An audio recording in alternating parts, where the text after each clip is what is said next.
I never saw it coming. One moment, Amy and I were a young couple, deeply in love, navigating the thrilling chaos of our early 20s. The next, I was standing in our half-empty apartment, holding divorce papers and shaking hands, my heart hammering in my chest. We had been married for 3 years of laughter, struggles, and dreams we swore we'd build together. Then, without warning, without explanation, she shattered it all. I still remember that night. She came home late, her expression unreadable, her hands fidgeting as she placed a thick envelope on the kitchen table. "I filed for divorce," she said, her voice flat, emotionless, as if she were discussing the weather. My breath caught in my throat. "Why?" I managed to choke out, my mind reeling. But she didn't answer. No tears, no remorse, no explanation, just a hollow gaze that chilled me to my core. At first, I thought it was a mistake, that we could fix whatever had gone wrong. Had I missed the signs? Had I done something unforgivable? But Amy refused to talk. She moved out within a week, leaving behind only a lingering scent of her perfume and a silence that felt heavier than any scream. Friends whispered theories. Was there someone else?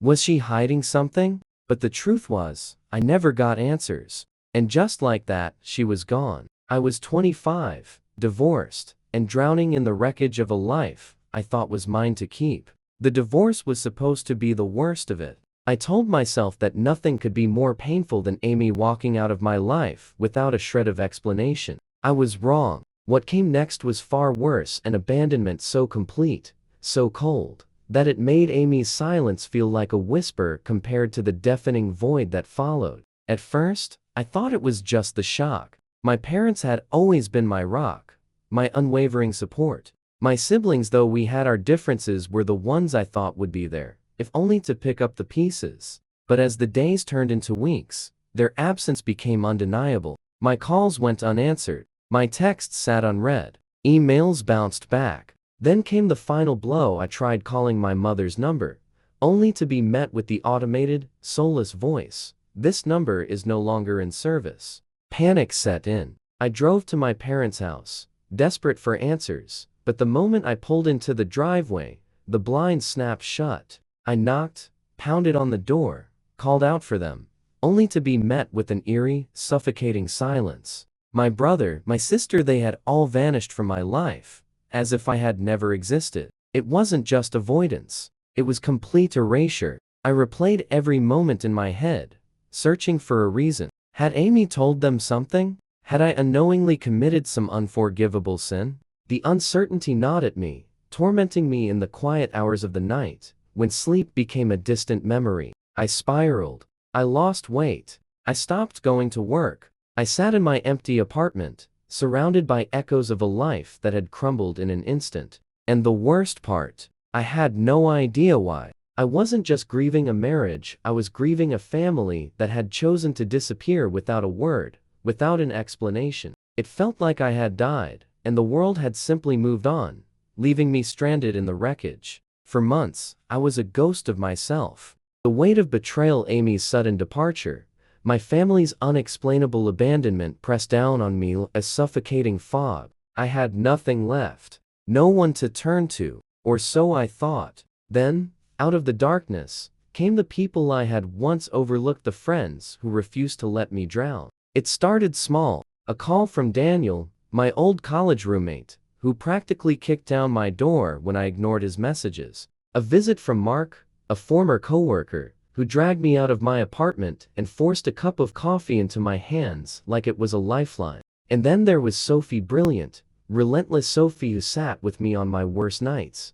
reminding me over and over again, "You are not alone." At first, I resisted. I was too shattered, too bitter. But slowly, I let them in. And when I did, something inside me reignited a long-buried fire that had been smothered by heartbreak. I needed a purpose, something to fill the void. So when Daniel mentioned an old, rundown diner that was up for sale, half as a joke, something clicked. With what little money I had left, along with the support of my friends, I bought that diner. It was a wreck, fading paint, broken appliances, a reputation that made customers avoid it like the plague. But I poured myself into it. Late nights, early mornings, Every ounce of pain, every sleepless hour, turned it into fuel. And against all odds, the diner thrived.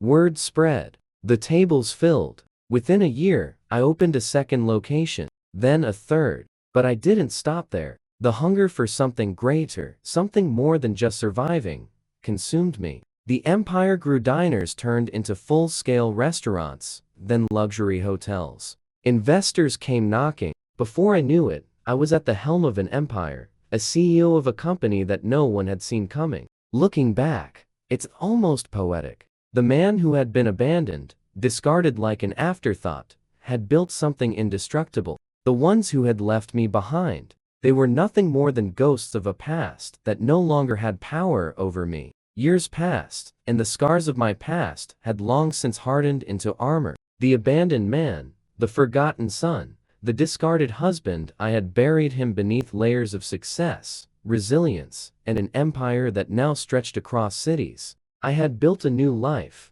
one that had nothing to do with those who had once turned their backs on me. Then, like ghosts crawling out of the woodwork, they came back. It started subtly. A message slipped into my assistant's inbox, unsigned but unmistakable. "We're so proud of you. Can we talk?" Then a voicemail from an unrecognized number, my mother's trembling voice cracking through the static. "I've missed you so much. We all have." At first, I ignored them. The wounds might have closed, but I had never forgotten the sting. Where were they when I needed them? When I was clawing my way up from rock bottom, when I was alone in a crumbling apartment with nothing but my grief and a cheap bottle of whiskey. But they didn't stop. And soon, it wasn't just messages. They started appearing at my restaurants, at my corporate events, at charity galas, where cameras flashed and my name was on the headlines. Suddenly, I wasn't the outcast anymore. I was the prodigal son, the self-made success story they could boast about. "We always knew you'd make it." The words felt like acid on my skin. And then came the final betrayal, the one that twisted the knife deeper than I ever thought possible. "We'd love to meet your wife and children." My wife. The woman who had stood by me when I was nothing. The mother of my children, who knew the truth about every dark night I had endured, every betrayal, every heartbreak. They wanted to meet her, to meet my children. The same people who had erased me from their lives now wanted access to the world I had built without them. I stared at the message on my phone, my fingers tightening around the device. After all these years, they thought they could just walk back in, like nothing had happened, like I owed them something. They were wrong. For years, the question had gnawed at the back of my mind, a whisper of betrayal I'd never quite silence. Why? Why had Amy left me so suddenly? Why had my family turned their backs on me without explanation? I had built a new life, buried my past beneath layers of success, but the wound had never fully healed. And then, like a festering secret finally forced into the light, the truth came crashing down. It started with a casual conversation, one I almost didn't pay attention to. A distant relative, half drunk at a high-profile event, leaned in with a smirk and murmured, "Guess it all worked out for Carl, huh?" Carl, my cousin, the golden boy of the family, the one who could do no wrong, the son of my father's brother, always treated like the heir to everything. The same Carl who had given me a pitying look at my wedding and joked, "I hope you can keep up with her." A cold dread settled in my stomach. What was he talking about? It didn't take long to find out. A private investigator, a few well-placed questions, a trail of whispers that had been buried under years of silence.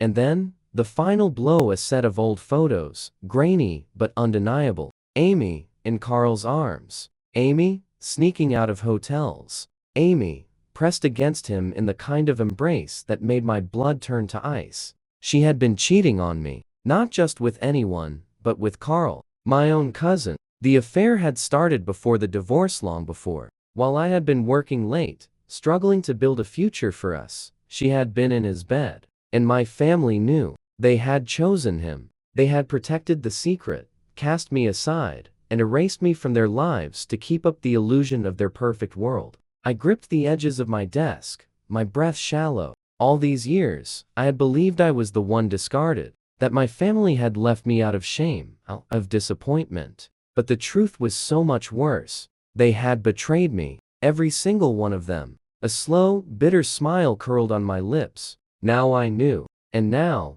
it was my turn. The betrayal was already unbearable, but the deeper I dug, the uglier the truth became. It wasn't just an affair. It was a conspiracy. Carl wasn't just any cousin, he was the golden child of our family, the one groomed for success, the one my father and uncle had always favored. While I had spent my childhood trying to earn their approval, Carl had never needed to. Everything had been handed to him effortlessly. And when he decided to take my wife as well, they didn't just let it happen. They covered for him. The reason? Power, influence, legacy. My Uncle Carl's father was more than just family. He was my father's business partner, the man who had a controlling stake in everything my father had worked for. His word was law in our family, and Carl was his pride and joy, his heir to the empire. If Carl had an affair with my wife, that wasn't Carl's problem. That was my problem. And so they erased me. I could see it clearly now, the calculated coldness of it all. When Amy filed for divorce without explanation, my family's sudden silence, the way they cut me off as if I had never existed. It was orchestrated, a quiet, ruthless exile, ensuring I wouldn't dig too deep, wouldn't ask the wrong questions.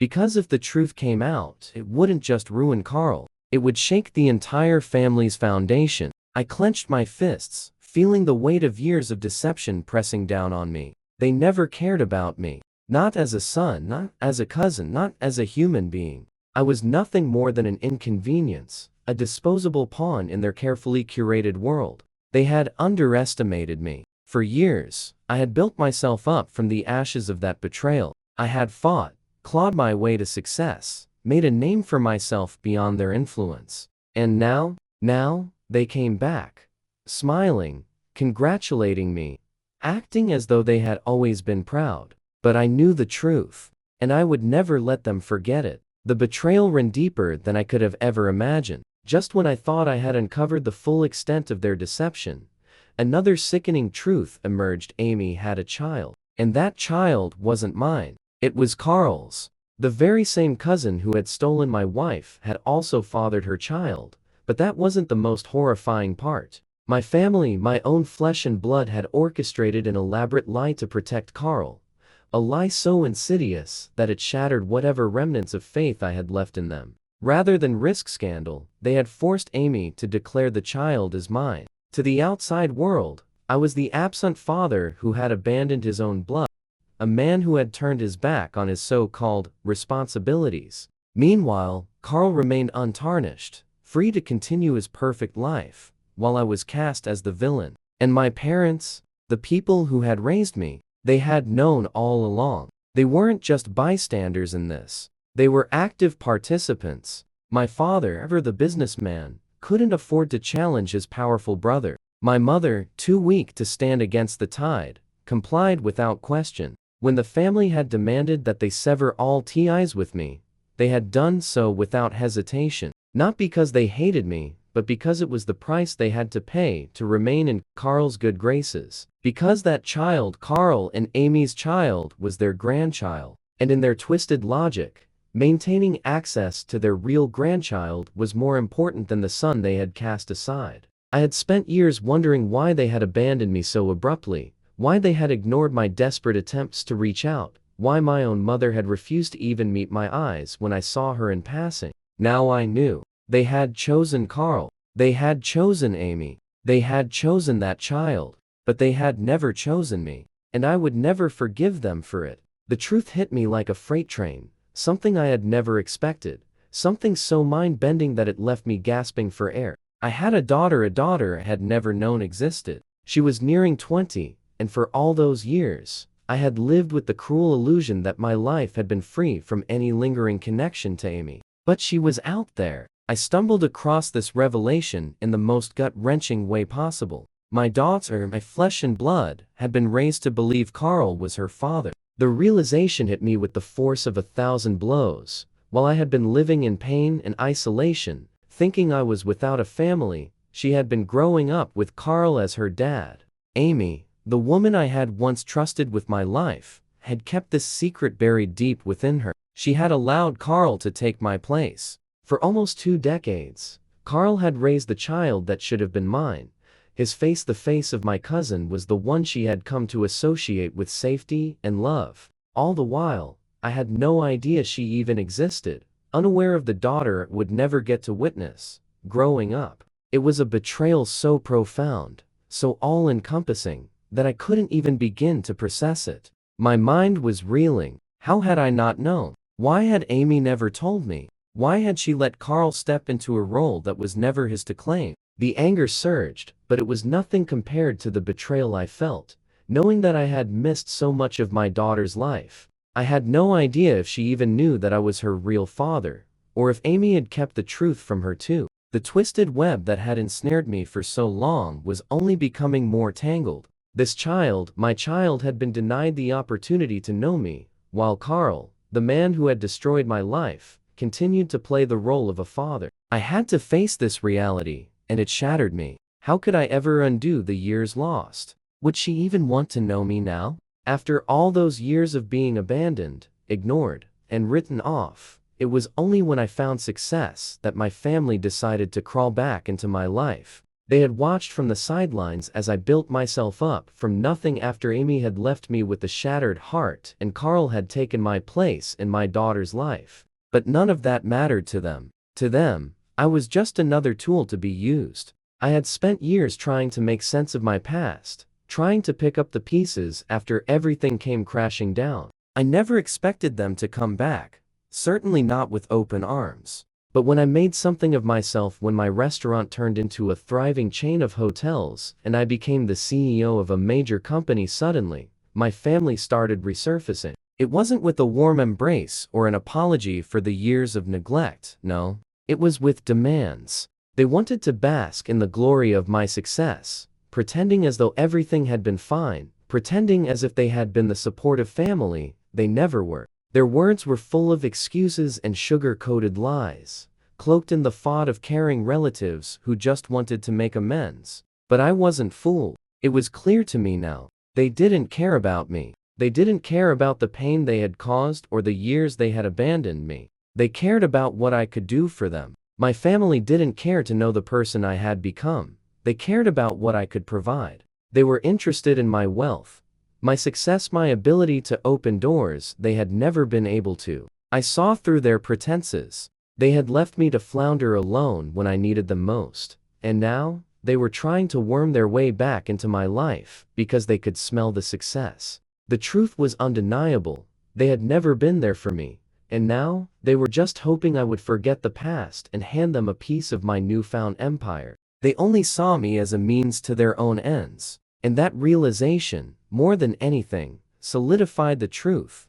They weren't my family. They were opportunists. The audacity they had was almost laughable, but there I was, standing in my office, face to face with the same people who had abandoned me when I needed them most. My family, the same ones who had shut me out after Amy left and the years of silence followed, suddenly barged back into my life, hoping to claim credit for what I had built. They wanted to act as if they were the ones who had been my unwavering support all along, the ones who had helped me get to where I was. It was maddening. When I saw them again, after all these years, I couldn't help but feel a wave of disgust wash over me. They were now demanding to be a part of my success, insisting that they deserved recognition for naming my restaurant. Of all the things I had achieved, every sleepless night, every sacrifice, every tear shed to build my empire, they had the nerve to claim that they somehow deserved credit for my hard work. The same family who had left me to pick up the pieces after Amy's betrayal,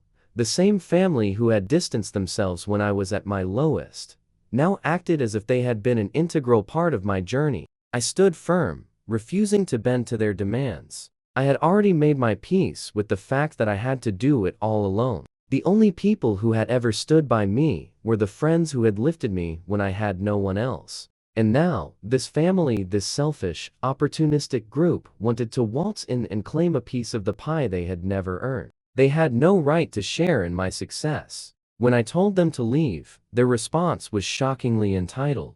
They didn't respect my wishes, didn't accept my rejection. They refused to leave, acting as though I owed them something. They kept on with their demands, making excuses, claiming they had somehow paved the way for me. The nerve of them. I had no intention of forgiving them or letting them into my life again. So, I made my stand clear. Leave now, I told them, my voice cold and unwavering. And this time, they had no choice but to accept it. I had tried to stay calm, tried to reason with them, but as I watched their insistent faces, their entitled attitudes, I knew there was no more room for discussion. The conversation had escalated beyond the point of no return. Every word they said felt like a slap in the face, reminding me of their abandonment during the hardest parts of my life when Amy had blindsided me with a divorce and my family had vanished into the ether, leaving me to pick up the pieces. Now, they were back, not because they cared,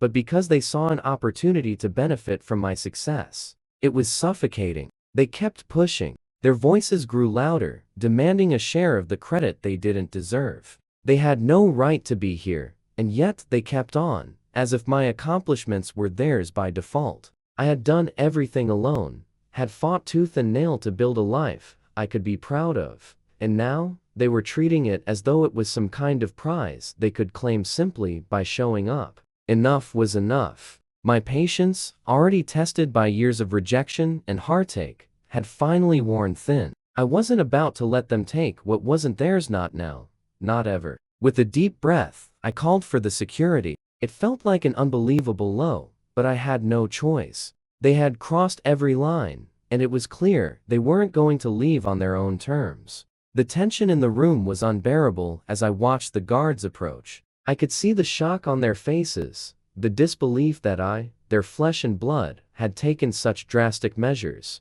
But I didn't care anymore. I wasn't that vulnerable, desperate man they had discarded years ago. The security guards ushered them out, and with that, my unwanted reunion came to an abrupt and final end. As they were escorted out, I felt a strange sense of relief wash over me. This was closure, the final step in cutting off the toxic people who had only shown up when they thought I had something to offer. I wasn't going to let them back into my life. This chapter was over for good.